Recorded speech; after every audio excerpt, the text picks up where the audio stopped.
Medved show, there were lots of reasons to celebrate on election night last November. I mean, one of those reasons was named Marco Rubio. A lot of people celebrated that. One of the reasons I celebrated in particular was the election of Pat Toomey as the junior senator from my old home state of Pennsylvania, having been born in Philadelphia once upon a time. Pat Toomey has been for many years, both as a member of the U.S. Congress and as president of the Club for Growth, one of the strongest, clearest voices about the U.S. economy and some of our budgetary issues. He's back at it as a member of the United States Senate. He has introduced today, together with a number of his colleagues, a comprehensive plan to put the United States on track for a budget surplus. Yep, that's right. Within 9 years, Senator? Is that pie in the sky, or is that realistic? Yeah, well, first, thanks very much for having me, Michael. As I described it at our press conference, the massive and chronic deficits that we've been running are entirely a political problem. It's a creation of the political class, and there's a political solution. It's a matter of simply having the will to do it. We can balance our budget. We can have a surplus. We've got to make the tough decisions to get there, and I felt obligated to lay out a plan that would allow us to achieve that. All right. In the essence of your plan, what the main difference, it appears, with Paul Ryan's plan, which you've said you would support if it were ever brought to a vote in the Senate. Is that right? Oh, absolutely. I would support it. Okay. But the essence of your different approach is that you take the meta-scare tactics of the Democrats off the table. This would not change Medicare funding over the next 10 years. Is that right? Well, I don't think of that as the big difference because, frankly, long-term, I think Paul Ryan's on the right track, and his reforms to Medicare happen after 10 years in any case. So my focus is just on the next 10 years. My focus is in the immediate future. How do we get this budget to a balance? So we cut spending a little bit more than the House budget does. I believe that we will have more revenue because we'll have stronger economic growth with the kind of pro-growth tax reforms that Paul Ryan and my budget both call for. And so when you reflect those changes, you discover that with just a little bit more pressure on the spending side, you can get to a balance. And I think it's important to establish that as our goal. What do you say to those people on the left, Senator Toomey, who say that he talks about pro-growth tax reform? What he's really talking about is more tax giveaways to the stinking, filthy rich. Is that what you're about, Senator? Yeah. You know, I mean, there's some people that are not going to be persuaded. I understand that. But most of the people in Pennsylvania that I talk to, they recognize that we have an absurdly complicated tax code. It's unfair. It's ridiculously complicated. And if we dramatically simplified it, got rid of an awful lot of the loopholes and write-offs and deductions, and then had a corresponding reduction in marginal rates, so that nobody paid more than 25% of their income in federal income tax, and no corporation paid more than 25%, so that we could compete against our global competitors who have lower corporate taxes. I think most Pennsylvanians, most Americans agree with that, and that's what I mean by pro-growth. Simplification of the code, making it more fair, lowering marginal rates, that's going to encourage investment and job growth and economic growth. That's what we ought to be doing. We just had a caller right before you came on the air, a good call from a guy named Dwayne in Houston, Texas. And, Senator, what he was saying was he's just tired of the gamesmanship. Republicans say this and Democrats say this and everybody's attacking each other and nothing's getting done. What do you say to those guys out there? And I think he's speaking for literally millions of Americans. Absolutely, and he's completely right as a general matter. I've been very frustrated. I would say this. Here's our opportunity that's coming up. Sadly, it's not on the budget. I don't think the Senate Democrats will pass a budget. Where the opportunity lies is with the debt limit increase. The president is absolutely insisting on being able to borrow much more money. Republicans control the House. And if 41 of us hang together in the Senate, we can stop anything from happening. What I think we need to do is to absolutely insist that we're not going to raise this debt limit unless and until we get real spending cuts now, we get ourselves put on a balanced budget trajectory, and we have structural reforms so that we fix what's so badly broken with our government. I mean spending caps that have automatic across-the-board cuts if we exceed them, measures that put a fiscal straitjacket on us so that we can return to a viable and sustainable fiscal path. Yeah, sometimes when people go crazy, you've got to put them in a straitjacket first before they can even get treated. Pat Toomey is the junior senator from Pennsylvania. He has put a new budget proposal on the table that erases the deficit within 9 years. If you have questions or comments for Senator Toomey, or you think he's just flat out wrong, we just need to raise the debt ceiling with no conditions. If you take that position, you can give him a challenge. He's up for it right now on the Michael Medved Show.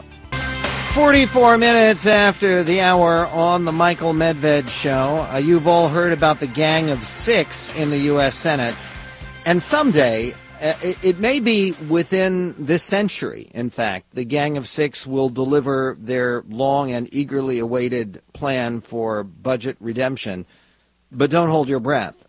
Meanwhile, there's another gang, and it's a gang that has already delivered. It's a gang of, you got about 8 co-sponsors so far, Senator Pat Toomey? So far, but I think that number is going to be growing. It's terrific. Jim DeMint, Mike Lee, Marco Rubio, Ron Johnson, David Vitter, Tom Coburn, Richard Burr, and James Risch of Idaho, all listed as co-sponsors with Pat Toomey of a budget solution that he has helped to devise. 1-800-955-1776 is our phone number. Senator Pat Toomey, the junior senator from Pennsylvania, has put forward a budget plan that actually brings us to surplus in 9 years. And he's one of those Republicans, and Republicans seem to be unanimous on this, demanding very, very sharp budget cuts before spending cuts, before they authorize any increase in the debt ceiling coming up. Let's go directly to Charlie in Phoenix, Arizona. Charlie, you're on the Michael Medved Show with Senator Pat Toomey. Hey, Michael, totally appreciate your show. Thanks for having me on. Help me out. Help me understand, where am I wrong? When I hear Republicans say that we're going to drastically cut trillions from the budget as long before we agree to a debt ceiling raise, why not just say no to raising the debt ceiling and force the fact that there won't be increase in spending? It doesn't make sense to me.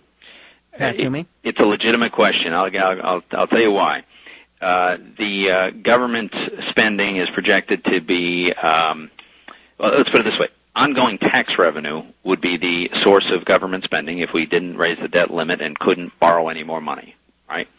Right. The tax revenue is going to cover about 70% of everything that's projected to be spent by the government next year. Now, if you said we're not going to borrow another dime ever, and we're going to just live with that 70%, then that means some very, very draconian changes immediately. So, for instance, we would almost certainly take virtually all of Social Security off the table. We would certainly pay all the interest on our debt. We would certainly fund virtually all, if not all, of our defense obligations. All of a sudden, very quickly, you've taken half the budget off the table. So the remaining half has to get cut now by 60% overnight.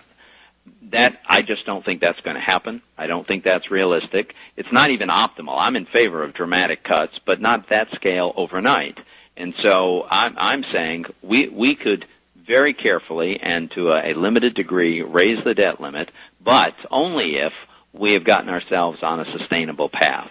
I think that's the right way to proceed. And again, if the debt limit goes up slightly, you can still have the situation because the gross domestic product will be going up, where the debt as a percentage of the GDP would actually be going down, right? Well, that's exactly right. Now, in the budget that I'm proposing, the budget comes to balance. In 9 years, as you point out, it has a surplus in the 10th year. But all the while, the total debt as a percentage of our economy is declining. Even long before we actually reach a balance, and that's because the economy is growing faster than the added deficits. So again, the Toomey budget would accomplish the following. It would, number one, mean that our deficit starts shrinking immediately, and it would also mean that our debt as a percentage of GDP starts shrinking immediately. Have I got that right?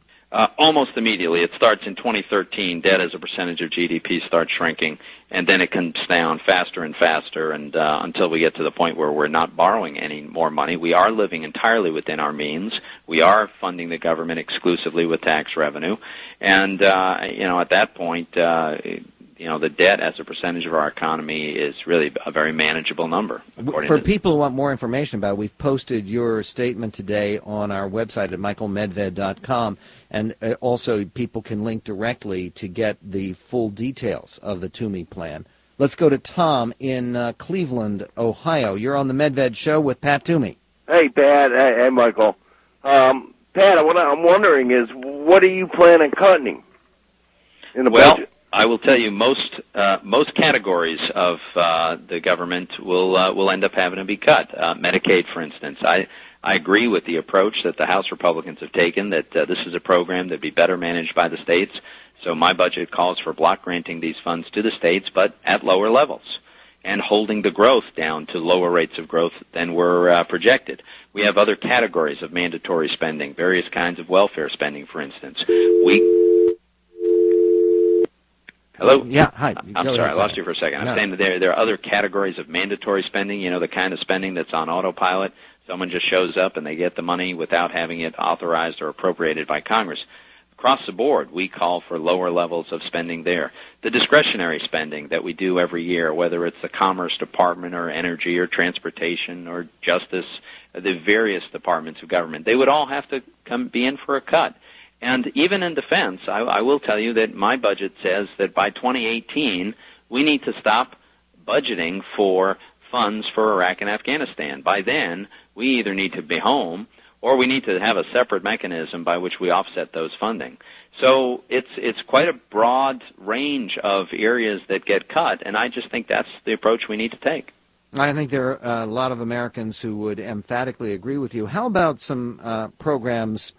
Would your budget zero out support for Planned Parenthood? Would it zero out support for national public broadcasting? Well, I will tell you, I will enthusiastically vote to zero out those programs, but a budget doesn't get to that level of specificity. The idea of a budget is to lay out the broad parameters, and so we do get into functional categories, to use some budget jargon. We do get into some subdivisions of the total government, but the committees that have jurisdiction over those specific areas, they defend that jurisdiction very jealously, of course they do, as you might imagine. So they will allow the Budget Committee to say, okay, here's your allotment, but then within their jurisdiction, they insist on retaining the freedom to allocate it as they see fit. So it doesn't get to that level of specificity. Senator Toomey, I know you have to go to an important meeting on Capitol Hill. Appreciate your making time for us.